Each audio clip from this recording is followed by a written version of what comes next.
आज आपण वेरूळ येथील जे चतुर्विध मठ आहे या ठिकाणी आलेलो आहे। सध्याची परिस्थिती कशी आहे ती पहा। पूर्ण जी आहे सगळं खोदून काढलेलं आहे, वर उंचवट आहे, माती आहे, बरंच सपाटीकरण झालेलं आहे। सर्वज्ञांचं 10 महिन्याचं ज्या ठिकाणी वास्तव्य होतं ते चतुर्विध मठ आपण सध्या पाहत आहोत। सगळीकडे शेती आहे, मध्ये उकरून टाकलेलं आहे आणि मी केवळ या ठिकाणी आपल्याला दाखवण्यासाठी आलेलो आहे। दंडवतपणा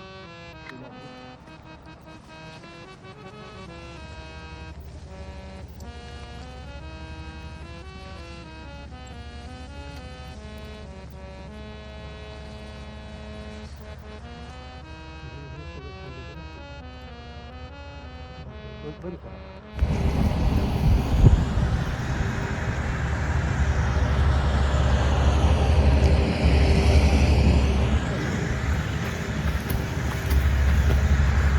हे आपले जे कपडे बिंडे जे आहे या साईडचे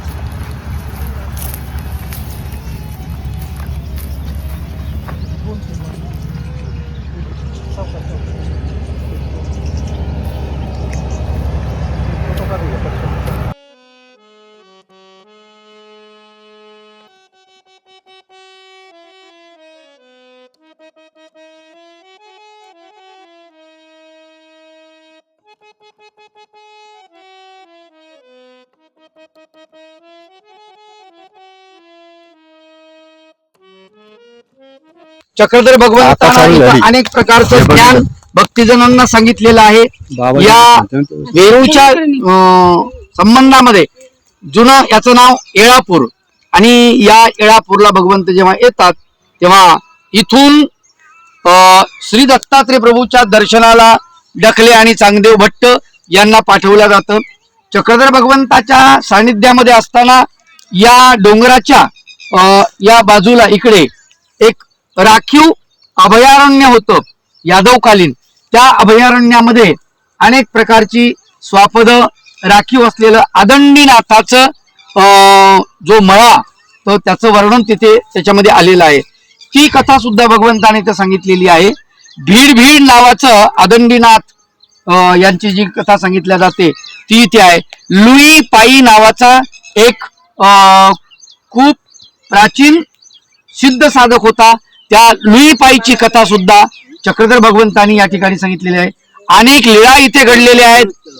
अनेक प्रकारच्या भक्तांना सगळ्यात महत्वाची आपल्या पैठणची शांताबाई सारंग पंडिताची आत्या ती इथे आली चक्रधर भगवंताच्या भेटीला। या ठिकाणी भेट झाल्यानंतर ती देवाच्या दर्शनाला आल्यानंतर तिला तिच्या मुलीला काहूर लागलेलं होतं, ज्याला आपण फिट म्हणतो, तर ते काहूर तिचं गेलं आणि ती बाई शांत झाली मनाने आणि मग ती निघाली होती द्वारकेला आपलं देहदान करण्यासाठी। ज्या भगवान गोपाल कृष्णाने हा देह दिला त्याला प्रश्न विचारू, देवा भगवंता तू मला देह दिलास कशासाठी? एवढं जर समजा माझे हाल करायचे असले, माझा पती मरण पावला, मुलगा मरण पावला, एका मुलीची पती मरण पावला आणि एका मुलीला काहूर लागलं, त्याच्यामुळे त्यांच्या सासरच्या लोकांनी सोडून दिलं, या सगळ्या वेदना मी सहन करते आहे, यासाठी कशाला देवा भगवंता मला? म्हणून मी आता द्वारकेला जाईन आणि तिथे गोपालकृष्ण भगवंताच्या द्वारकेमध्ये तिथेच देवाला विनंती करून देवाच्या त्या साक्षीनं समुद्रामध्ये मी उडी टाकून मरून जाईन, दोन्ही लेकीला घेऊन, एक बांधू पाठीसी एक बांधू पोटासी आणि जाऊ समुद्रासी बुडावया, अशा प्रकारचं काव्य महानुभाव संतांनी केलेलं आहे त्या लेळेवरती। ती शांताबाई इथे येते आणि भगवान श्री चक्रधर प्रभूंची श्रीमूर्त पाहिल्यानंतर तिच्या मुलीला लागलेलं काहूर तिचं एकदम गायब होतं, ती सासरी जाते आणि ती शांताबाई पैठणची सारंग पंडित नावाचे जे आहेत त्यांची आत्या, ती इथून गेल्यानंतर ती जाते रुद्धपूरला, सारंग पंडिताला भेटून रुद्धपूरला जाते, तिथे आचार करते आणि त्या ठिकाणी ती तिथेच आपला देह ठेवते। असे अनेक भक्त या ठिकाणी चक्रधर भगवंतांनी त्यांना ज्ञान दिलेलं आहे। अनेक भक्तांचं इथे वास्तव्य भगवंतासोबत, म्हणून महानुभाव पंथाच्या दृष्टिकोनातून हा मठ जो आहे हा अत्यंत महत्वाचा चतुर्विधाचा मठ असं या मठाचं नाव आहे. महानुभाव पंथातल्या सर्व साधकांना, भिक्षुक मंडळींना, तपस्विनी माता भगिनींना, त्याचबरोबर सद्भक्त गृहस्थ मंडळी, उपदेशी, नामधारक, सौभाग्यवती त्यांच्या माता भगिनी, या सर्वांना मी नम्र विनंती करतो की आपण या ठिकाणी येऊन सर्वज्ञ श्री चक्रधर प्रभूंच्या इथे 16 स्थान आहेत, तर या स्थानांचं आपण दर्शन घ्यावं. आणि एक महत्वाची गोष्ट सांगतो तुम्हाला, सगळ्यात महत्वाची, स्वार्थाशिवाय कोणीच परमार्थ करत नाही. तर मी हात जोडून तुम्हाला नम्र विनंती करतो की तुम्ही इथे या. इथे आल्यानंतर दर बुधवार, दर शुक्रवार इथे येत जा, देवाला उटी करत जा, देवाला विडावसर करत जा. बघा, तुमच्या मनोकामना जर पूर्ण झाल्या नाही तर मग काय बोललं म्हणसाल. येत्या 11 महिन्यामध्ये तुम्हाला याची प्रचिती येणार. तुमचं आडलेले काम ते बिलकुल सुरळीत होणार. तुमच्या आडलेल्या कोर्ट केसेस असू द्या, तुमचं एखाद्याचं लग्न होत नसेल, त्यांनी येऊन इथं देवाला विडा ठेवा, ते सुद्धा पूर्णत्वाला जाईल. एखाद्याला धंद्यामध्ये काही हे नसेल तर त्यांनी सुद्धा इथे येऊन विडा ठेवायचा, त्याचं धंद्यामध्ये उदो होईल. एखाद्याला अनेक प्रकारच्या अडचणी आहेत, भूतबाधा वगैरे, अमकटमक, इथं या आणि तुम्ही खेती करा. या ठिकाणी आल्यानंतर तुम्हाला अनेक प्रकारचा फायदा तुम्हाला मिळेल. मी सर्व सद्भक्त मंडळींना विनंती करतो की त्यांनी या सर्वज्ञ श्री चक्रधर प्रभूंच्या या महास्थानाचा तुम्ही लाभ घ्या. चक्रधर भगवंताचं वास्तव्य या ठिकाणी, जिथे मी उभा आहे या ठिकाणी, या परिसरामध्ये. तर खूप या बाजूला हा जो डोंगर आहे, इकडे फिरवा, या बाजूला हा डोंगर आहे, इकडे लेण्या आहेत आणि प्रत्येक लेणीत जवळपास चक्रधर भगवंताची स्थानं आहेत. कुण्या लेणीमध्ये 2 आहेत, कुण्या लेणीमध्ये 6 आहेत, कुण्या लेणीमध्ये कितीतरी असे स्थानं आहेत. आणि हे खर तर महानुभाव पंथातलं एक महाक्षेत्र आहे. आणि म्हणून हिंदू धर्माचाच हा एक भाग असल्यामुळे या ठिकाणी सकल हिंदूला, महानुभाव पंथच म्हणत नाही मी, तर हिंदूतला कुठलाही असू द्या, वारकरी संप्रदाय असू द्या किंवा महादेवाची भक्त मंडळी असू द्या किंवा अनेक कोणतेही असू द्या, त्यांनी येऊन इथे, म्हणजे कुठल्याही जातीचा, कुठल्याही धर्माचा माणूस येऊन इथे त्यांनी चक्रधर भगवंताच्या या स्थानाला वंदन केल्यानंतर इथे त्यांनी जर आपली काही मागणी केली, ती त्याची मागणी पूर्णत्वात जाईल. हे 100% बिलकुल 100% सत्य आहे, हे मी या प्रसंगी सांगू इच्छितो. आणि सर्वांना दंडवत प्रणाम करतो. दंडवत प्रणाम. भगवान श्री चक्रधर स्वामी की जय.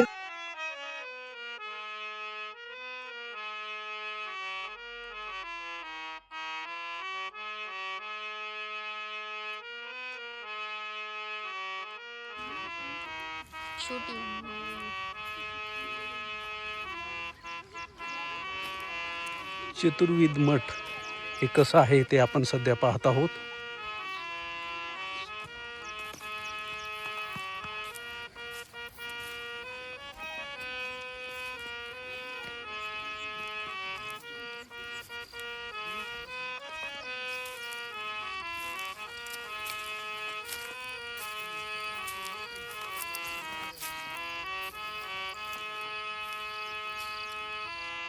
आज आम्ही वेरूळ येथील चतुर्विध मठ या ठिकाणी आलेलो आहे.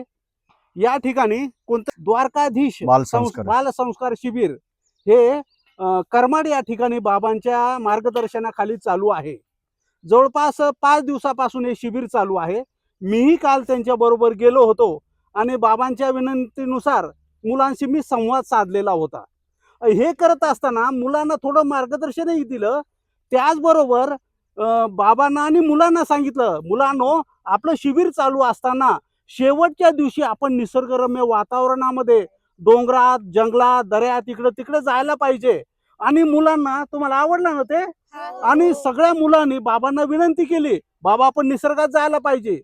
मग बाबांनी एक आयडिया केली, मुलांना घेऊन जायचं तर आपल्याला चतुर्विध मठ आहे, वेरूळ जवळ आहे. आणि म्हणून आज सर्वजण हे बालसंस्कार शिबिराचे मुलं या ठिकाणी आलेले आहेत. मुलांनो, कसं वाटलं इथलं वातावरण? छानच वाटलं. जोरात टाळ्या वाजवा. वा वा वा वा वा. आता मी या स्थानावरती अनेक वेळेस येत असतो. आदरणीय मोठे बाबांशीही चर्चा केली आणि इथे आपले अनेक लोक यायला लागलेले आहेत. साधू संत तर येतातच, पण आता पाहिले आपण मुलंही यायला लागलेले आहेत. पण आपण या ठिकाणी आलेलो आहे सर्वज्ञ श्री चक्रधर प्रभूंचं 10 महिन्याचं ज्या ठिकाणी वास्तव्य होतं त्या स्थानाची लीळा आपण आदरणीय बाबाकडून आपण श्रवण करूया. सर्वज्ञ श्री चक्रधर द्वारकाधीश बाल संस्कार शिबिर या निमित्तानं श्रीमान सद्भक्त पवार गुरुजी काल त्यांचं प्रवचन होतं. काल मुलांना मार्गदर्शन त्यांनी केलं आणि जाता जाता मुलांना मी काल जाळीदेवच्या कार्यक्रमाला गेलेलं असल्यामुळं सरांनी पवार सरांनी सर्व सांभाळून घेतलं आणि जाता जाता मुलांना सांगितलं की मुलांनो तुम्ही कुठंतरी तीर्थस्थानाला जा, दर्शनाला जा. असं म्हटल्यानंतर मलाही क्लिक झालं, कारण माझ्या काही डोक्यात नव्हतं. म्हटलं बाल संस्कार शिबिर आहे, सगळं झाल्यानंतर बघू, वेरूळला जाण्याचा विचार होता, पण म्हटलं जाऊ नंतर. पण पवार गुरुजींनी सांगितल्यानुसार सांगितल्यामुळं आपला हा योग आलेला आहे आणि आज खरोखर आपलं भाग्य आहे की चतुर्विध मठामध्ये आपण आलेलो आहोत. परब्रह्म परमेश्वराच्या चरणस्पर्शाने पवित्र झालेली ही भूमी आहे. स्वामी 10 महिने इथं अवस्थान झालेलं आहे. 10 महिने स्वामी इथं राहिले आणि इथं अनेक प्रकारची लीळा घडलेल्या आहेत. त्यातली फक्त एक लीळा मी आपल्या सर्वांना सांगणार आहे. परब्रह्म परमेश्वर भगवान श्री चक्रधर स्वामी इथं 10 महिने अवस्थान असताना खूप दिवस झाले भक्तिजन कोणी येईना. बाईस इकडे बघा, बाईसा म्हणते बाबा की खूप दिवस झाले म्हटले कोणी भक्तजन येत नाही, मला उदास उदास वाटतं. स्वामी म्हणतात बाई काही काळजी करू नका, आपला मित्र जसं मुलांना आपल्याला भेटला नाही तर आपल्याला उदास वाटतं, तसं बाईसाला भक्त भेटले नाही तर उदास वाटायचं. मग बाई स्वामी म्हणतात बाई पाणी भात साचवा, तयारी करून ठेवा. त्यावेळेस बाईसानं तयारी केली आणि त्यावेळेस भळेग्रामचे 10-15 भक्त मंडळी इथं वेरूळला आली. वेरूळला आल्यानंतर ह्या लेणीमध्ये जाय उपाध्यबास होते छोटेसे, त्यांना सांगितलं की स्वामी कुठं आहेत तू बघून ये म्हटले. त्यावेळेस उपाध्यबास सगळी लेणा फिरत फिरत फिरत शेवटी चतुर्विध मठामध्ये आले. इथं आल्यानंतर दरवाजा लावलेला होता, सायंकाळची वेळ झालेली होती आणि त्यावेळेस उपाध्यबासांनी असं टिमकरलं म्हणजे दरवाजा वाजवला आणि दरवाजा वाजवल्यानंतर वाजवल्याबरोबर मनामध्ये विचार केला. दरवाजा बाईसा म्हणते बाबा इतक्या रात्री कोण आलेला आहे? स्वामी म्हणतात बाई तो चांगूर सरीसा आलेला बटिका. बटिका म्हणजे छोट्या मुलाला बटिका म्हणायचे. मग बाईसानं दरवाजा उघडला. उघडल्यानंतर या गुंफेमध्ये अंधार होता. मग उपाध्यबास मनामध्ये विचार करायला लागले, जर बाईसानं जर दिवा जर लावला तर मी स्वामींना बघू शकतो. असं म्हटल्याबरोबर लक्क प्रकाश स्वामींच्या श्रीमूर्तीपासून पडला आणि पडल्यानंतर स्वामींची श्रीमूर्ती त्यांनी बघितली आणि स्वामींना दंडोत घातले. दंडोत म्हणा, श्रीचरणाला लागले आणि स्वामींजवळ बसले. त्यावेळेस स्वामी म्हणतात बटिका अरे परमेश्वर काही अन्य प्रकाशक? परमेश्वर ही सूर्यानं पाण्याची वस्तू आहे का? परमेश्वर ही चंद्रानं पाण्याची वस्तू आहे का? परमेश्वर दिव्यानं पाण्याची वस्तू आहे का? परमेश्वर स्वयंप्रकाश आहे की नाही, स्वतःच प्रकाशमान आहेत. इतरांकडून प्रकाश घेण्याची गरज नाही. जसं आपण कोणाकडून प्रकाश घेतो? आपण दिव्याकडून, लाईटाकडून, सूर्याकडून, चंद्राकडून प्रकाश घेतो. भगवंताला कोणाकडून प्रकाश घेण्याची गरज नाही. स्वामींनी ज्ञानाचा प्रकाश केला. पहिलं काय होतं त्या लेणीमध्ये? अंधार. मग स्वामींच्या श्रीमूर्तीपासून प्रकाश पडल्यानंतर काय आलं? तसं अज्ञानाचा अंधकार दूर करून स्वामींनी ज्ञानाचा प्रकाश इथे केलेला आहे की नाही. इथं काय केलं स्वामींनी? ज्ञानाचा प्रकाश केलेला आहे. प्रकाश म्हणजे नुसता उजेड म्हणजे ज्ञानाचा प्रकाशच नाही, तर ज्ञानाचा सुद्धा प्रकाश आहे आणि तो ज्ञानाचा प्रकाश, ज्ञानाची ज्योत भगवंतानी इथं पेटवलेली आहे. आपण म्हणतो ना दिवा लाव, दिवा लावल्यानंतर काय होतं? उजेड पडत असतो. अंधकार काय होत असतो? बाजूला होत असतो आहे की नाही. का अंधारामध्ये काही सापडतं का? एक म्हातारी होती माहिती का, तिची सुई हरवली. सुई हरवल्यानंतर ती बाहेर पाहत होती आणि म्हटलं आई काय पाहताय? म्हणे बाबा सुई हरवली ना. म्हटलं कुठं हरवली? म्हणे बाबा घरात. म्हटलं मग बाहेर कसं पाहता? म्हणे बाबा घरात अंधार आहे ना, अंधारात कसं सापडल? म्हटलं चला आई मी सापडून देतो तुम्हाला.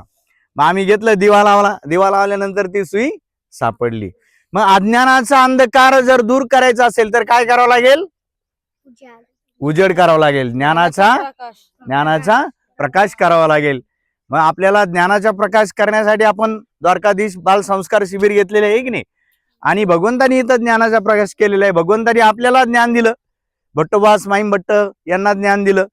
माईमभट्ट, भट्टोबास आणि त्याच्यानंतर केशवदास, पंडितबास असं परंपरेनं आपल्यापर्यंत हे ज्ञान आलेलं आहे. आता आम्ही कुणाला देतो? आहे की नाही?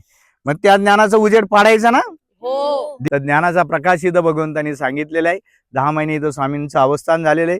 आपण लहान मुलं सगळे भाग्यवंत आहात की आपल्याला स्वामींचं इथं दर्शन झालेलं आहे सर्वांनी गुरुजींना मी धन्यवाद देतो की त्यांच्यामुळं आज इथं योग आलेला आहे. श्रीमान सद्भक्त आबासाहेब जिजामते आमचे देहाचे काका त्यांनी आम्हाला सांगितलं होतं की बाबा एक वेळेस तरी भेट जा. आणि गुरुजीचा आमचा सुद्धा विषय झाला होता की वेरूळ आपल्याला चतुर्वेद मठामध्ये जायचं आहे.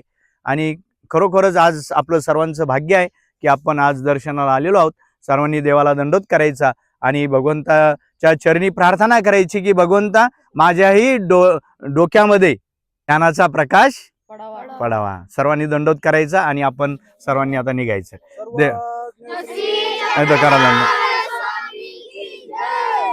सर्व सद्भक्तांना मनामध्ये एक तळमळ होती की चतुर्वेद मठाला आपण जायला पाहिजे. म्हणून मी सातत्याने जात राहिलो.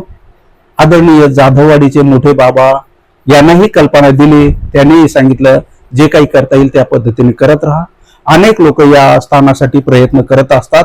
मी मात्र सातत्याने जात राहिलो. पहिला जो व्हिडिओ आहे ज्यावेळेस शेतामध्ये गहू होता त्यावेळेस एकटा जाऊन आलेलो आहे आणि तीही माहिती दिली. काही दिवसानंतर अनेक गावकरी मंडळी या परिसरातले जे आहे त्यांच्या प्रेरणेने या ठिकाणी स्थानवंदन करण्यासाठी तरी आपल्याला भेटतंय म्हणून आपण जातोय. पहिल्या वेळेस मी एकटा गेलो, त्याच्या आधी अनेक वेळेस गेलेलो आहे. आदरणीय कळमकर बाबा त्यांच्या परिवारासह तिथे जाऊन आले, त्यांनीही माहिती दिली. त्याच्यानंतर आज आदरणीय फलटणकर बाबा जे करमाडचे आहेत, मुलांचे शिबिराचे जे काही मुलं आहेत ते घेऊन आलेले आहे आणि अशा पद्धतीने आपण स्थानवंदन तिथं करत असतो. पण एक प्रश्न सर्व लोक विचारतात की चतुर्वेद मठाला जायचं कसं? अगदी सोपा मार्ग आहे. आपण वेरूळमध्ये आल्यानंतर पुण्यश्लोक अहिल्याबाई होळकर शिवालय तीर्थकुंड म्हणजेच आपण त्याला शेवाळे तळे म्हणतो. या शेवाळे तळ्याच्या पाठीमागच्या बाजूने 2 छोटे मंदिर आहेत. त्या मंदिराच्या जवळून उत्तरेकडे जो काही कच्चा रस्ता सरळ जातो त्या रस्त्याने आपल्याला जायचंय. साईडला जे आहे कचरा डेपो आहे, तिथं ते जाळलं जातं, धूर वगैरे चालू असतं, पण मधून आपल्याला जावं लागतं. आणि पुढे गेल्यानंतर त्या रस्त्यावरच उजव्या बाजूला एक लिंबाचं झाड आहे, ते वरून कापलेलं आहे आणि अर्धा झाड आहे तो. आणि तिथे गेल्यानंतर उजव्या बाजूला तिथून जवळ शेतामध्ये चतुर्वेद मठ जे थोडस उंचावर आहे ते आपल्याला दिसतं. आपण तिथं जरूर जा. तिथे काही जे पाषाण आहे, काही विशेष आहे ते वर काढलेले आहेत. अनेक लोक तिथे जायला लागलेले आहेत. आपण अवश्य जावे. दंडवत प्रणाम.